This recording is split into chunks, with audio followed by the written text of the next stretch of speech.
Hi, welcome back to my channel. Today we're going to have a close-up look at this, my Sinn EZM1, a true classic with Sinn fans, and I would say an absolute gem of any Sinn collection. This is the one, you know, the daddy. Now this watch only became into existence because of a company called the ZUZ. Now the ZUZ are it's basically a police tactical unit of the German Customs Services, Zoll, and they were quite newly formed. I believe it's back in late '94, but they wanted a watch they could call their own and made to their own design specs. So some of their design specs were, they wanted a rugged movement, they wanted the crowns, crown pushers all on the left hand side, so not to interfere if basically whoever's wearing it is wearing tactical gloves and so forth. They didn't want them pressing into the back of their wrist.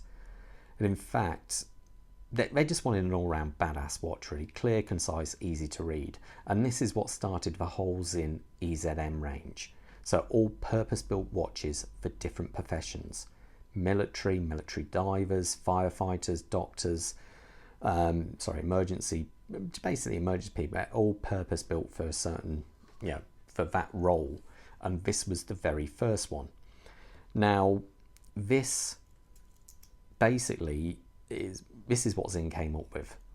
The first watches went out and were given to the Zoll. They're only a small unit. I think they only ordered something like 22 or 25 watches, and that went to them, and then later it went on to be sold to the public. Now, I say this had a couple of firsts for Sinn. It had, let's say, the crown pushers on the left hand side, a black date wheel, and it had something called AR dehumidifying, because Sinn are known for making, quite techie watches.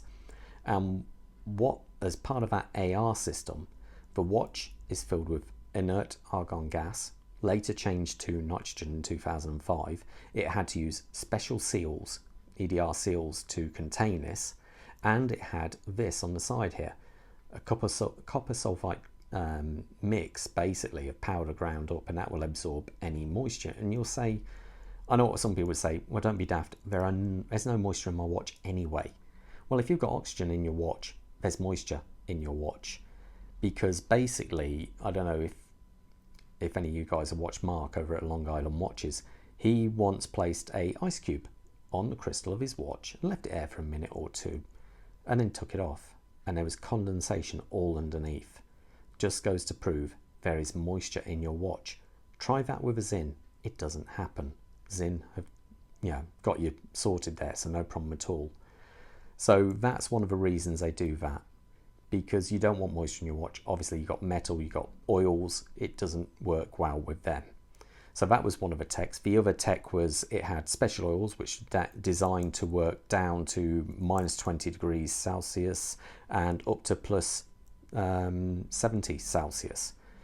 We've got an AR coated sapphire crystal, albeit they do scratch up on these on the outside. You can see there's a small hairline mark. I do know some owners of these watches do actually remove the AR from the outside. I've always left it on there. It's a 300-meter diver, so it's got some decent credentials. Even down to the movement it uses is a highly robust movement, which is quite an iconic, famous movement from Le Manier, the 5100.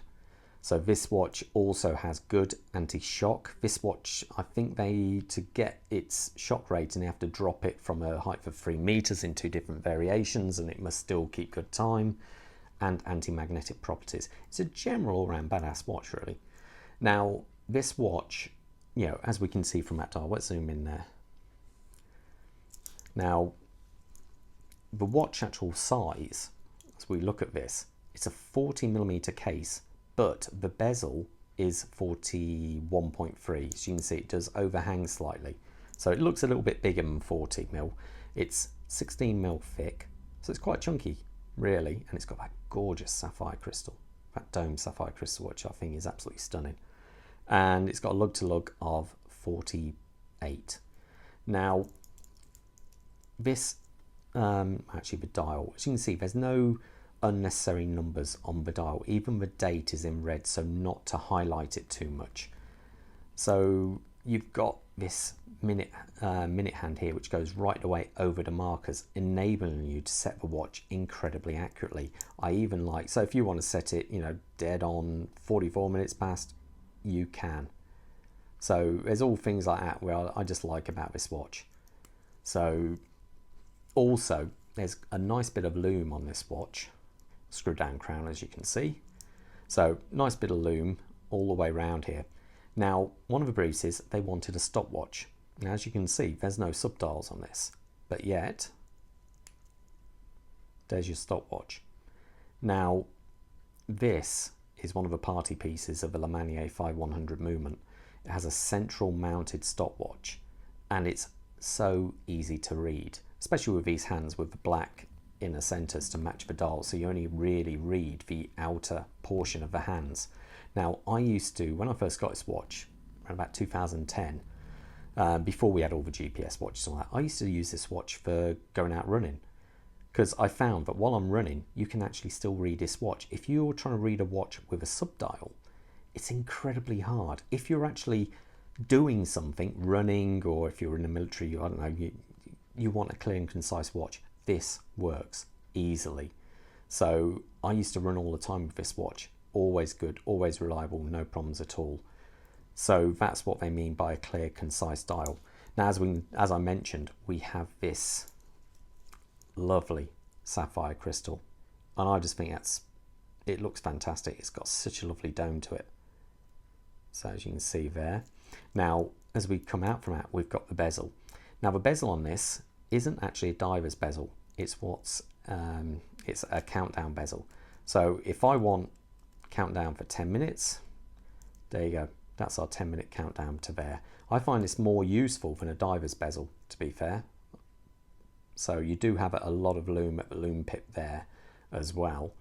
And this one is actually captive, but I'm not going to go into that yet because we want to talk about that one in a second. So we've got the bezel. We come out now to the rest of the watch. One thing I should mention is this watch is incredibly light. It is made of titanium and it is super, super light. Now, they wanted it also bead blasted. They didn't want anything reflective, because why, if you're in the military or police, you know, tactical, you do not want to be going around with a nice shiny watch. We do have a signed crown there. Now, actually, almost lines up, actually, it's not too bad. So the other advantage also of having the pushers on the left-hand side is if you are in the water, you've got less chance of accidentally pressing them, so you don't need the Rolex Daytona style screw-in crowns, screw-in parts of the to protect you accidentally pressing the pushers to start the stopwatch, so to help with less water ingress, or no water ingress as it should be. Now, one thing I would say is these originally were folded steel links, folded titanium links, though I made a set of custom ones from solid because I don't like, I'm not a big fan of folded end links because I find sometimes they rattle. So I actually made these ones myself out of a set, I think it was EZM2. So this watch, I made a set from this and filed them back to accept the center link from their bracelet. So we do have the stereotype Sinn H-link bracelet, but this is titanium and it is screwed. Now, one thing I would say is this one is slimmer, like the EZM2 one, than the current models. So this is from the EZM13, which actually is on my wrist at the moment. Now, as you can see, if I place them up against air, it's a lot slimmer. But this bracelet weighs, I would say, the same almost as this entire watch. So that's something to remember. And it does feel really solid on this anyway. Now, as we come around to the clasp, it is a standard fold over, but remember, this came out in the 90s. 3 levels of micro adjustment, and if I pull here, you do have your dive link extension. But if I close that, very solid fold over clasp signed.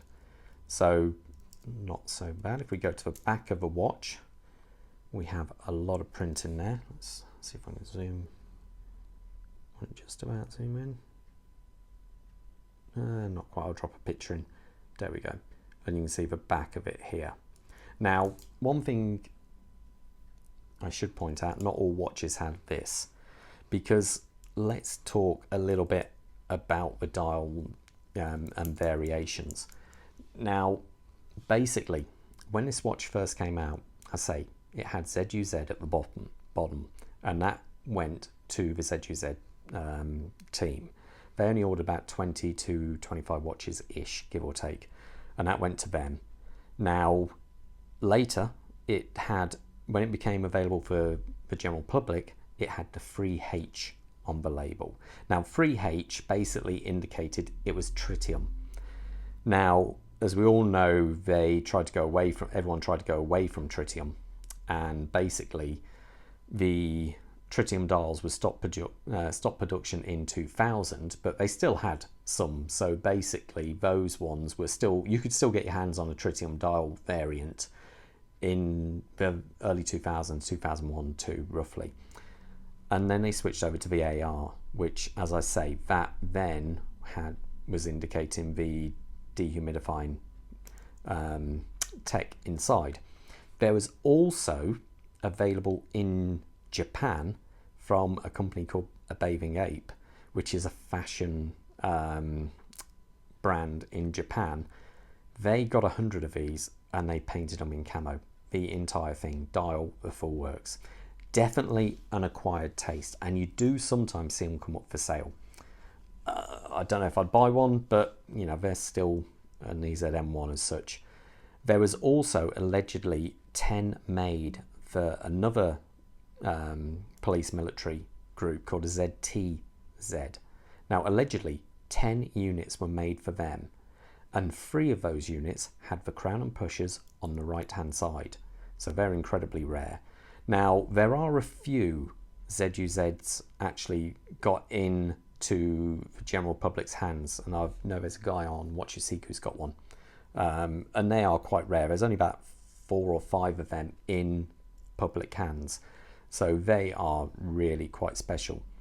Now, this watch basically, it was a really big seller for Sinn. But when I say a big seller, they were still a small company. So in total, they sold less than 3,500 of these watches worldwide. And I say there wasn't that many, because the problem happened around about in 2000. Now, a bit sketchy on, you know, how this happened, but Le Manier were part of a Swatch group. Now, allegedly, Swatch spoke to them and said, hey, we don't want you selling your movements to, you know, companies outside of the group. And so what happened was Sinn got as many as 500 movements, because remember, it wasn't just Sinn using these movements. There was Hoya, a few other German brands. There was a few people using these. Actually, I think Omega at some point were using them as well. And basically they ran out of a supply, so they had to call the end of production on this. I think it ended, they was basically sold off the last ones in 2005, 4 or 5-ish. So that was it. You couldn't get it anymore, which was a real shame. And it's a real shame, because the Le Manier 500 movement is a real classic. It's a 17 jewel, 28,800 hertz movement, so 8 beats per second. And it came out, I think, in the early 70s. And it was just known, it wasn't a pretty movement, but it's a real workhorse. And it was just a real shame, but it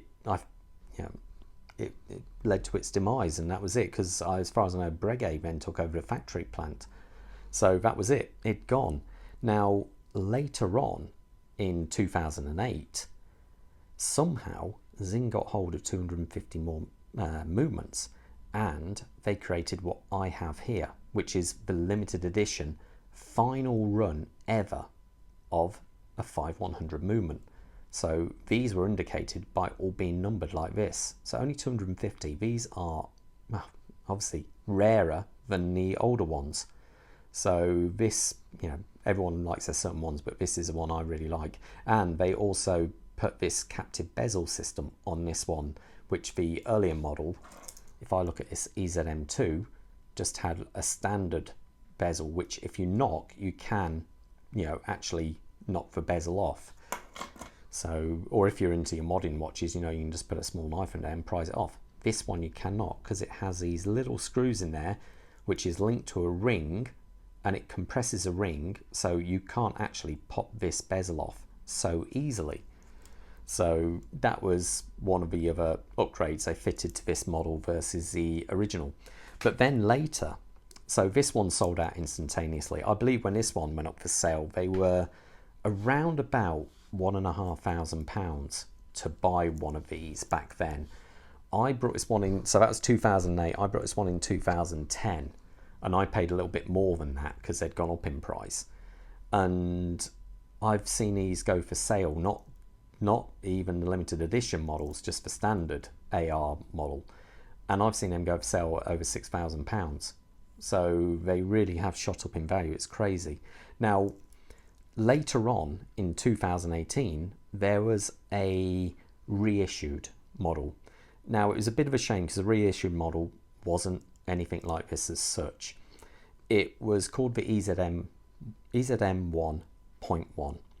Now, it was available in 500 units only, and I believe it was, you could buy it either on the strap or with the bracelet and strap, and they cost around about, I think it was £4,500 new, but it had grown. So suddenly from this 40mm case, it suddenly became 43mm, and instead of having this beautiful titanium strap and case, it suddenly went to a steel body, which was kind of a bit of a shame. And obviously you couldn't have a Lemanier movement, but they did modify a 7750 movement, which they called the SX01, and it had the same exactly the same feature where it comes to the stopwatch beam. So the dial in essence looked the same, it had a tiny marking on the side there to distinguish it. And one advantage as such is, as the second goes round on the Lemanier movements, the minute hand slowly turns as it goes round, but the newer one actually has a jumping minute hand, so the minute hand would actually jump round, which in some ways technically I suppose is better. Plus that has a common column wheel activation of the chrono, which is always nice. But obviously that's what they are, you can't get hold of this movement, so that's what they actually did. So that's the final kind of version of the EZM1. Now, when you brought this watch, it was available with different strap options. Now, the crocodile strap, or which I've seen on them quite a lot, I'm not so much of a fan, so it never did. I think I had one and sold it. It was over a decade ago. I can't remember exactly. But one thing they did do was this Sinn EZM1 rubber strap. Now, when I seen one of these, I thought, oh, I've got to see if I can get one of them. But this was around about 2011 or 12, and I contacted Sinn and said, do you have any? And at the time, I think they said, no, but we'll get back to you. So they phoned me back and actually said, we've found one. We've got one left. Do you want it? And I said, are you going to be making any more? I said, no, that's it. That's the final one. So this one here was the final EZM1 rubber strap ever made. Now, I chose to put it on the butterfly deployment because I simply think it fits the watch a bit more. It's not so big. The other version you can have of this deployable clasp is this. That's another one, 20mm, but I find it's almost the same size as the watch. In fact, I can show you now because I'm wearing a EZM13 with that. Now, as you can see, it is very big. I do prefer the small one. The only reason I've got this, I've got a collection of Sinn rubber clasps because I remember when they were still quite cheap and all that, and I used to, I brought a load of them, so I've got quite a few. Now, one of the other things this watch was a little bit different. As you can see here, we've got a standard style case it came with. Nothing particularly flash with the case. In the case, you get your little instruction book, CD-ROM. Now, one thing I'm not sure is I've got this size for my 7 and a bit inch wrist and its protection. Now, it's still quite loose, but I can't move this in any further. So I prefer to wear it a little bit loose, but I've still got 2 spare links, so there's actually quite a bit of space this watch can go out to, which is, I'm certain nowadays if I buy a Rolex or something like that, I've only ever got 1 spare link, so back then you did get more. Now most Sinn strap changing tools or normally look like this. So that's how they normally look, screwdriver and a pusher. Now when I brought this, I got this one, which I think is super cool. It looks really great. So unscrews and you've got your screwdriver. So I think that's quite funky, that one. If ever you want to get a little bit more purchase as you're unscrewing sync, you can pull that out. I don't know if that's still available from Sinn, but I just think it's quite cool. So that's what came with this one. Now, I also had this watch serviced a few years ago, and when I did, I got all this lot back. So this is some of the parts which came from the service. Obviously mainspring, gasket for the crystal. That's what I mean by an EDR seal. Slightly different. Is that the tube for the crown? I think so, yeah. Oh no, it's copper. I believe that's, could be a copper sulfite crystal. No, I think it is the tube, just for the crown tube. And some other little bits and pieces there. That looks like the stem seal on there. So no, a few pinion maybe. So a few bits and pieces. So just a nice little touch, and obviously you do get a Sinn service case, which, oh, here's one, yeah. Which when you send your Sinn off, it comes back in something like this. So you've got an idea there. Now I'll put it on my wrist just so you can actually see the difference. Now, just as a nice little point out, you've got the, let me get, here we go. It does show up all the marks for the AR coating. The Sinn EZM2 and the Sinn EZM1, and while we're there, the EZM13. So you can see their kind of theme they've gone with. I still think the 13 is just a little bit too busy. It never needed any of these numbers on there. But there you go. Now I'll put some on my wrist so you can see it. Remember my wrist size, as I've just stated, is 7 and a bit. So, and there you go. So that, yeah, I think it looks great on there. Really is a super looking watch. One I wouldn't want to get rid of. Yeah, I've had it for, yeah, almost 12 years almost, and I still really enjoy it. Just feels so good on the wrist. So anyway, I'll leave you to it. If you've got any questions, want to know any more about it, please feel free to leave a comment. If it's first time on my channel, please feel free to like and subscribe.